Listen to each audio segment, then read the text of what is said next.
Students, இன்றைக்கி நம்ம பார்க்க வேண்டிய டாபிக் ரெக்ரெஷன், ஒட்டுறவு போக்கு பகுப்பாய்வு அப்படிங்கிற டாப்பிக்கை பார்ப்போம். அதுக்கப்புறம் கடைசியாக பார்க்கலாம்.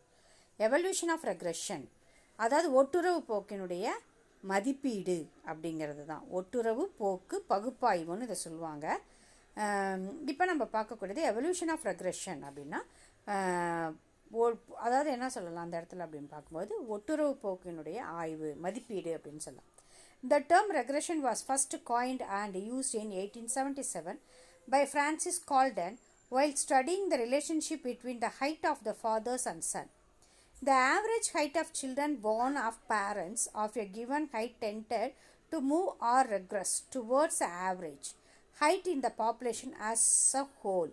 அதாவது பார்த்தீங்கன்னா இவர் முதல்ல இந்த ரெக்ரெஷன் அப்படிங்கிற வார்த்தையை அறிமுகப்படுத்தியவர் 1877 ஃப்ரான்சிஸ் கால்டன் அவருங்கிறது தான் இந்த வார்த்தையை நமக்கு முதல்ல அறிமுகப்படுத்தினார் அப்படின்னு சொல்லலாம். இதனுடைய மீனிங் என்ன, இந்த ரெக்ரெஷன்னா என்ன அப்படின்னு பார்க்கும்போது இவர் என்ன சொன்னார்னா ஒரு ரிசர்ச் பண்ணாராம், ஒரு ஆய்வு செஞ்சாராம். என்ன அப்படின்னு பார்க்கும்போது இந்த average height of the children born of parents, அதாவது ஒரு தந்தை, அதாவது ஒரு பெற்றோர் அவங்களுடைய உயரத்துக்கு இப்போ சராசரி இவங்க இவ்வளோ உயரம் இருக்காங்க அப்படின்னா அவங்களுடைய குழந்தைங்க எந்த அளவுக்கு வளருவாங்க அப்படிங்கிற அவங்க அந்த அந்த மாதிரி ஒரு ஆய்வை தீசிஸை இவர் பண்ணார். ஒரு சராசரியான பெற்றோருடைய வளர்த்திக்கும் அவங்களுடைய குழந்தைங்க எப்படி வளருவாங்க, எந்த அளவில் அவங்க வளர்கிறாங்க அப்படிங்கிற அந்த அவங்களுடைய சராசரியுடைய மொத்த உயரம், அந்த சராசரியுடைய மதிப்பு நோக்கி ஆய்வு செய்தார் அப்படின்னு சொல்கிறாங்க. அதுதான் ரெக்ரெஷன் அப்படின்னு சொல்கிறார். சராசரி அப்படிங்கிற வார்த்தை தான் மீனிங் தான் அதுக்கு அப்படின்னு சொல்லலாம். Galton law of universal regression was confirmed by his friend Karl Pearson. இவர் பார்த்தீங்கன்னா இவருடைய நண்பர் யாருன்னு பார்த்தீங்கன்னா கால் பியர்சன் அப்படின்னு சொல்லுவாங்க.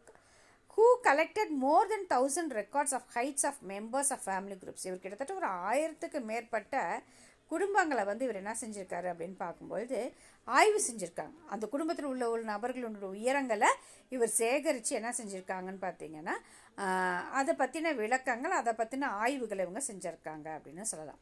அதனால் பார்த்தீங்கன்னா இந்த literal meaning of the word regression, அப்போ அந்த ரெக்ரெஷனுங்கிற வார்த்தை எதை குறிக்குது அப்படின்னு பார்க்கும்போது ஸ்டெப்பிங் பேக் டுவர்ட்ஸ் ஆவரேஜ் அப்படின்னு சொல்கிறாங்க. சராசரியை நோக்கி பின் செல்லுதல், சராசரியை நோக்கி பின் செல்லுதல் அப்படின்னு சொல்கிறாங்க. கால்டனுடைய பின்னோக்கி செல்லும் பொது விதி அப்படின்னு ஒன்று சொல்கிறாங்க.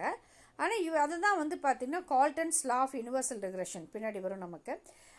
ஆனால் இவருடைய இது பார்த்தீங்கன்னா எப்படி வர்ணிக்கிறாங்க அப்படின்னா regression is the stepping backward towards average அப்படின்னு, சராசரி நோக்கி பின் செல்லுதல் அப்படின்னு சொல்லி it means act of go back அப்படின்னு சொல்லலாம். அதாவது பார்த்தீங்கன்னா சராசரியை நோக்கி செல்லுதல், சராசரி நோக்கி திரும்ப செல்லுதல் அப்படின்னு இதுக்கு அர்த்தம். So regression is the study of the variables between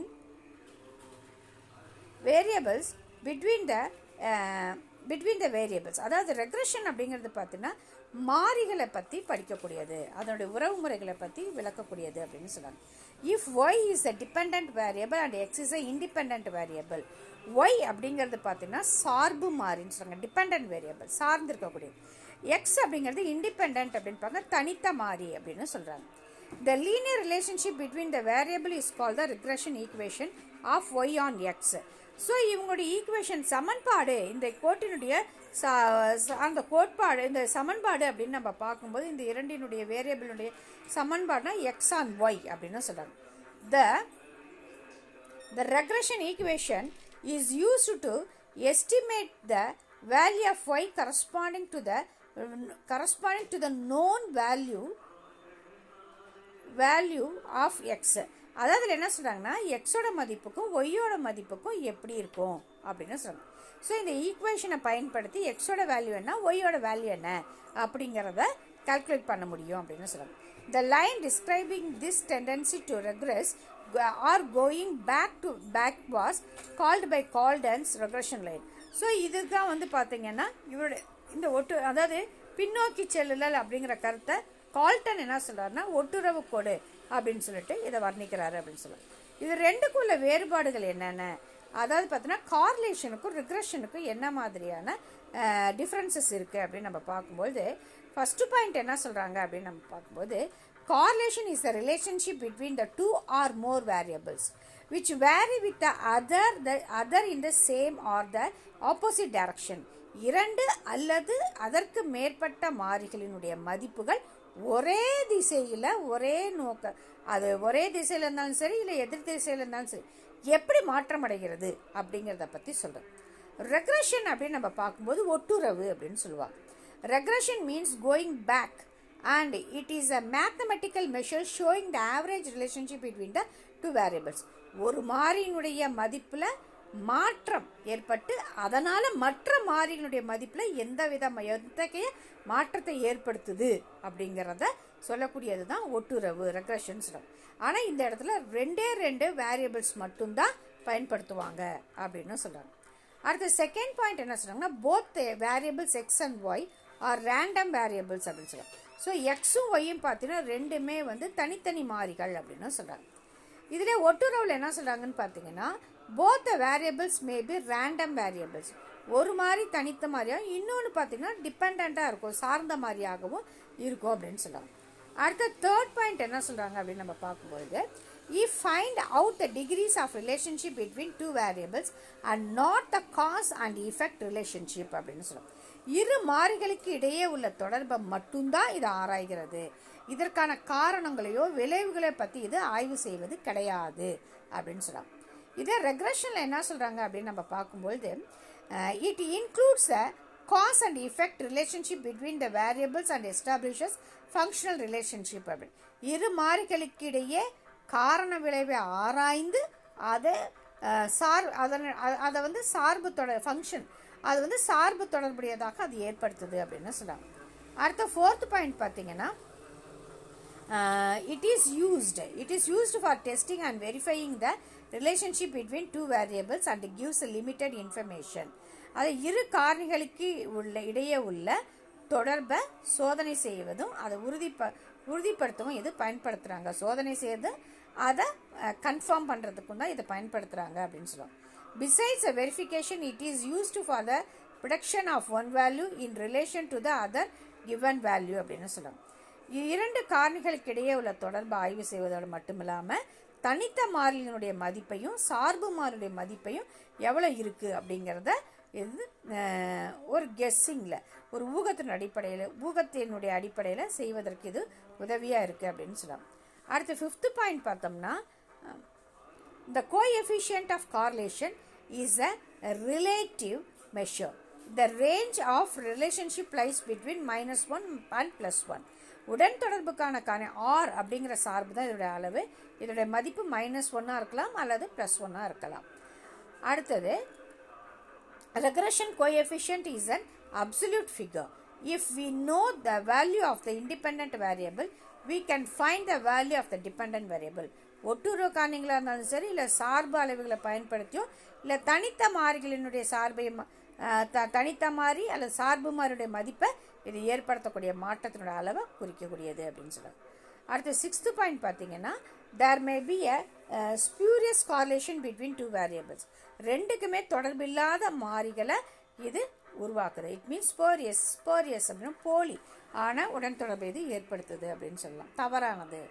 in regression there is no such a spurious regression. ஆனால் இதில் பார்த்தீங்கன்னா ஒட்டுறவு போலி ஒட்டுறவில் இது இருக்காது அப்படின்னு சொல்லலாம். இதில் போலியாக இருக்காது அப்படின்னு சொல்லலாம். It has limited application because it is confined only the linear relationship to between variables அப்படின்னு சொல்லலாம். இது நேர்கோட்டு தொடர்புடையது மட்டும் பயன்படுத்துவதால் இதனுடைய பயன்பாடு வரையறைக்கு உடையது அப்படின்னு சொல்லலாம். It has a wider application as it studies a linear and non-linear relationship between the variables. நேர்கோடு அல்லது தொடர்புகளையும் இது ஆய்வு செய்வதில் இது பயன்பாடு இன்னும் கொஞ்சம் எலாபரேட் ஆகுது அப்படின்னு சொல்லலாம். அடுத்து it is not very useful for the further mathematical treatment. இது அதிகமாக கணக்கீட்டிற்கு உதவுவது இல்லை. It is a widely used for the further mathematical treatment. இது அதிக மேற்கணக்கீட்டிற்கு இது பயன்படுத்தப்படுகிறது அப்படின்னு சொல்லலாம். அடுத்து ரெக்ரெஷன் லைன்ஸ் இதெல்லாம் சம் வரும்போது நம்ம பார்க்கலாம். அடுத்து நம்ம பார்க்கக்கூடிய டாபிக் பார்த்திங்கன்னா இன்ட்ரடக்ஷன் ஆஃப் எக்கனாமெட்ரிக்ஸ் அப்படின்னு நம்ம பார்க்க போகிறோம். அதாவது பார்த்திங்கன்னா பொருளாதார அளவைகள் அப்படின்னு நம்ம சொல்லி இதை பார்க்க போகிறோம். Econometrics economists try to support their ideas with the facts and figures in ancient times. அதாவது பொருளாதார அறிஞர்கள் பார்த்தீங்கன்னா ஆரம்ப காலத்துலேருந்து பண்டைய காலத்துலேருந்து தங்களுடைய கருத்துக்களை எண்களினுடைய அடிப்படையிலையும் அதாவது படங்களுடைய அடிப்படையிலையும் விளக்கியிருக்காங்க அப்படின்னு சொல்லலாம். Irving Fisher is the first person developed the mathematical equation in the quantity theory of money with the help of data. முதல்ல இர்விங் ஃபிஷர் தான் பண அளவு கோட்பாட்டில் சமன்பாடு அப்படிங்கிற இதை கொண்டு வந்திருக்காரு அப்படின்னு சொல்லலாம். அடுத்தது ராக்னர் ஃபெரிஷ், a Norwegian economist and statistician, named the integration of three subjects such that mathematics, statistical methods and economics as the econometrics in 1926. Norway நாட்டைச் சேர்ந்த ராக்னர் ஃபெரிஷ் இவர் 1926 கணிதம், புள்ளியியல் முறைகள் மற்றும் பொருளியல் இது மூன்றும் இணைத்து ஒரு பாடத்தை உருவாக்குவதற்கு பேர் தான் பொருளாதார அளவியல், எக்கனாமெட்ரிக்ஸ் அப்படின்னு சொல்லிட்டு இவர் உருவாக்குறார். இவர் நோபல் பரிசு பெற்றவர் 1969 அப்படின்னு சொல்லலாம். The term econometrics is formed from the two words of Greek origin, okivia meaning the economy and uppato meaning of measure. Econometrics and law emerged as an independent discipline studying the economics phenomena. Econometrics என்பது ஆக்கோவியா மற்றும் உட்பவ் அப்படிங்கிற இரண்டு கிரேக்க வார்த்தைகள் மூலமாக இது உருவாக்கப்பட்டிருக்கு அப்படின்னு சொல்லலாம். Econometrics may be considered as an integration of economics, statistics and mathematics. இதில் வந்து பார்த்தீங்கன்னா இந்த அளவீடு பொருளாதாரம் மற்றும் அளவிடுதல் அப்படிங்கிறது பார்த்தீங்கன்னா தனி சப்ஜெக்டாக கொண்டு வந்துட்டாங்க. இது பொருளாதார அளவியல்ங்கிறது பொருளியல், புள்ளியியல் மற்றும் கணிதம் இது மூன்றினுடைய ஒரு ஒருங்கிணைப்பு அப்படின்னு சொல்கிறாரு. Econometrics is an amalgamation of the three subjects which can be easily understood for following Venn diagram and picture represented. இதை வந்து பார்த்தீங்கன்னா இந்த மூணு சப்ஜெக்டை பற்றி 3 பாடங்களோட கலவை தான் பொருளாதார அளவியல்னு சொல்லி இது வெண் வரைபடம் மூலமாக இதை விளக்கம் கொடுத்துருக்காங்க அப்படின்னு சொல்லலாம். ஸோ அடுத்து இப்போ பார்த்தீங்கன்னா இந்த சார்ட் ஒன்று கொடுத்துருக்காங்க இல்லையா, economics plus mathematics equal to mathematical economics. அதாவது பார்த்தீங்கன்னா பொருளியலும் ப்ளஸ் கணிதமும் சேர்ந்து கணித பொருளியல்னு சொல்கிறாங்க. Mathematical economics plus statistical data and it's technique அப்படின்னு எக்கனாமெட்ரிக்ஸ். அதாவது பார்த்தீங்கன்னா கணித பொருளியல் ப்ளஸ் புள்ளி விவரங்கள் மற்றும் புள்ளியியல் முறைகள் சேர்ந்து பொருளாதார அளவியல்னு அழைக்கப்படுகிறது. அடுத்தது economics plus statistics plus mathematics plus empirical data இது வந்து பார்த்தீங்கன்னா எக்கனாமெட்ரிக்ஸ் அப்படின்னு சொல்கிறாங்க. அதாவது பார்த்தீங்கன்னா பொருளாதாரம், புள்ளியியல், கணிதம் இதோட எண் வடிவ புள்ளி விவரங்கள் மற்றும் பார்த்தீங்கன்னா பொருளாதார அளவுகள் அதாவது எண் வடிவ புள்ளி விவரங்கள் இதெல்லாமே சேர்ந்து பொருளாதார அளவியல் அப்படின்னு இதை சொல்கிறாங்க. அடுத்தது பார்த்தீங்கன்னா பல்வேறு பொருளாதார அறிஞர்கள் வந்து இதுக்கு டெஃபினிஷன்ஸ் கொடுத்துருக்காங்க. அதில் ஃபஸ்ட்டு வந்து பார்த்தீங்கன்னா ஆர்தர் எஸ் கோல்ட்பெர்கர் அவர் என்ன சொல்லியிருக்காரு அப்படின்னு பார்க்கும்பொழுது econometrics may be defined as a social science which is tools of economic theory, mathematics and statistical inference are the applied to any other phenomenon, economic phenomenon சொல்லுவாங்க. அதாவது பொருளாதார அளவியல்ங்கிறது பார்த்தீங்கன்னா பொருளாதார கோட்பாடு, கணிதம், புள்ளியியல் அதுக்கப்புறமேல் பார்த்தீங்கன்னா இது எல்லாமே ஆய்வு செய்யக்கூடிய பொருளாதார நிகழ்வுகள் ஆய்வு செய்யக்கூடிய ஒரு சமூக அறிவியல் அப்படின்னு இதை சொல்கிறார். அடுத்தது வந்து பார்த்தீங்கன்னா கிர்கட் டின்பர்ன் அவர் என்ன சொல்கிறாருன்னு பார்த்தீங்கன்னா the point out the econometrics as a result of certain outlook on the role of the economics consists of application of mathematical statistics to economic data to lend empirical support to the model constructed by mathematical economics and to obtain the numerical results அப்படின்ற. அதாவது பொருளாதார அளவியல்ங்கிறது பொருளாதாரம் பற்றிய சில கண்ணோட்டத்தினுடைய விளைவாக பொருளியல் மீதான விவரங்களையும் கணிதம் மற்றும் புள்ளியியல் மீதான அந்த பொருளாதார கருத்துக்களை கணிதம் மற்றும் புள்ளியியல் மீது புகுத்தி அதன் மூலமாக ஒரு புதியதாக ஒன்று உருவாக்கக்கூடியது மாதிரிகள் தான் அப்படின்னு சொல்கிறாங்க. இருந்தாலும் இது எண்ணியல் முடிவுகளை பெறக்கூடிய ஒரு எண்ணிக்கை அளவில் தான் இது கொடுக்கப்படுகிறதுன்னு சொல்கிறாங்க.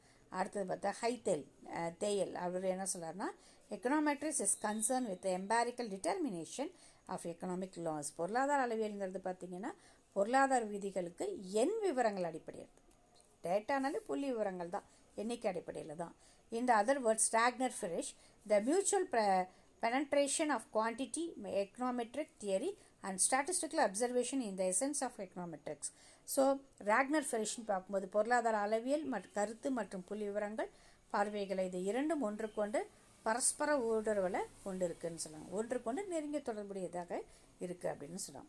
அடுத்தது நம்ம பார்க்கக்கூடியது இந்த ஒரு வென் டயக்ராம் கொடுத்துருக்காங்க. இதில் பார்த்திங்கன்னா எக்கனாமிக்ஸ், ஸ்டாட்டிஸ்டிக்ஸ், மேத்தமெட்டிக்ஸ் இருக்கும். எக்கனாமிக்ஸும் ஸ்டாட்டிஸ்டிக்ஸும் சேர்ந்து எக்கனாமிக் ஸ்டாட்டிஸ்டிக்ஸ்னு சொல்கிறாங்க.